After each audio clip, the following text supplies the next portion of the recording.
Honeybee Stamp friends. I am so excited to be here. I'm a new member of the video team. My name is Nicki Baxley and I'm at Nicki Hearts Cards on all social media. I wanted you to be able to put a face with the hands and the voice that you're going to be hearing, so I just wanted to pop in and say hi. Today we are going to do 3D embossing folders. We're going to be using some mixed media with those and creating some unique cards that are quick and easy but look amazing for this fall season. So let's look at that new release and have some fun with some embossing folders.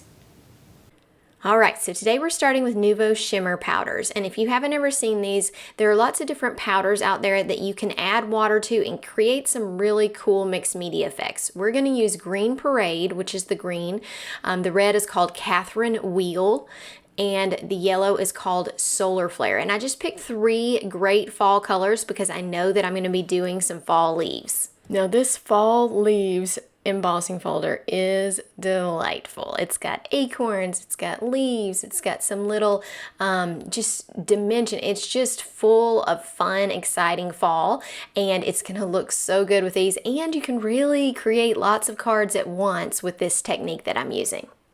And next we're going to be using the big Give Thanks. This is a really nice stamp set, and it's going to take up a big part of the card and just really show off that background. It does have a die that goes with it, which is really nice. And then we are going to be using these lovely layers fall, and it has lots of different pumpkins, it's got leaves. I'm going to use the leaves as an extra accent on the cards just to kind of show off our wonderful colors. And then I'm going to use this Heartfelt Hello on one of the cards. And last but not least, the Harvest Pearl and Gem stickers. That just adds some extra fun and shine. So let's get started making our background. We're going to use some watercolor paper, and well, I'm going to use just a distress water spritzer and a silicone mat. These are all of our colors. So I'm going to start by just spraying the paper. I do think you need a paper towel to catch your runoff, so I'm just going to do a light spray. Now notice how I'm holding this bottle. I'm barely tapping, and I know it probably looks like nothing is coming out. So I tilted just to get just a little bit more, but you don't want to turn it completely upside down or you're going to dump so much pigment, and you'll be amazed at how much just a few little taps go with these powders. So I'm going to start adding water, and I'll show you what kind of effect you get. Look at how beautiful it is. So those little powders, even though it all looks red, you can tell there's individual, almost pink and yellow. Watch as I do it again in some different areas. And then you can do something simple like leave it as this tapped, or you could use a water brush and kind of smooth colors together. I'm going to do both, but I'm going to go ahead and lay all my colors down. So next I'm going to go to Green Parade. Now you'll see I'll get a little heavy-handed on the green right there, so I had to adjust how I was holding my bottle. But look at this, the green has blue, green, teals, all these different colors as you add water, and it's just so beautiful. Now you're going to see my paper starting to get pretty wet, and sometimes it'll make little puddles of water, so I'm going to come in with that paper towel and just lightly dry off some of that. These colors do okay mixed together, but I'm just trying to make sure I keep everything wet and not too much running, although the running is okay, no big deal. Let's do the yellow so we can get it down, and then we'll mix these colors together.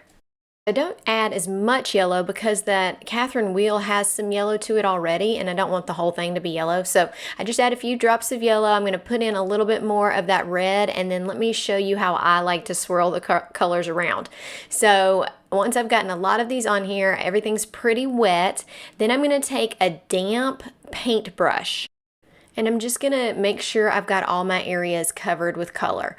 It's pretty easy to do. I'm going to do the green first. And it does change, like if you just swirled this whole thing, maybe it would be a little bit brown. I tend to dry my brush off after I've used the green if I'm going to go in and do something else. And that green and yellow do make more of a limeish green color, but I kind of like it. And I mean, we're doing a background of leaves, so if we get a little bit of brown, it's not the end of the world. Once I've got most of this area covered, I'm going to go back in and drop a little bit of red and just some of the different colors, and not do a whole lot of adding water to them so that they create this dot type look on here. So it's got this nice swirly background, and then we've got these little dots of pigment that are shimmery. And I add a smidge of water just so that they get wet enough that they don't just tap off of the paper, because it is a powder sitting there on the paper. But I'm trying to keep some definition to them just to create a fun look.